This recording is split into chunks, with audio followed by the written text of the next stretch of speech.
bugünkü gündə mənim oğlumun bəlkə məzarı yoxdur. Məni bəzi şeylərlə təhdid edirlər. Hazır olan əsgərlər üzümə dirənsə də, əsgərlər desə də, deyir sağ olan olur. Bəyəm bizim məmurlar öz başınalıq edir cənab prezident. Bana deyir sağ olan olub.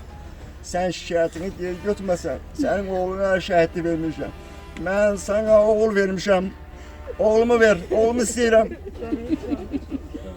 Mən oğlumu istəyirəm. Mən adresiz istəmirəm.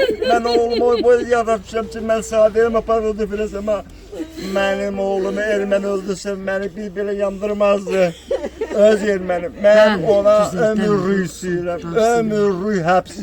Danışsın, ne danışsın? Sen de laf etirsen söyle.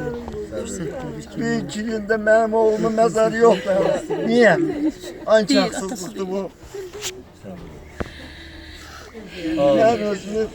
Ben özümü üniversitenin takdim edemedim. Halihazırda Cenab Prezident, bu haksızlığa yol verilmezdi. Dəqiq çəkir. Bu kimdir, mən kiməm? Şəhid ailəsinə hörmətsizlik sayıla yaşırlar.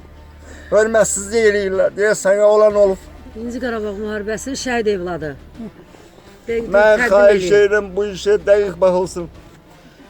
Dəqiq. Nə qədər ki mənim oğlumun qatilinə ömürlük verilməyibsə, mən bu işdən geri durmayacağım. Mən xahiş edirəm.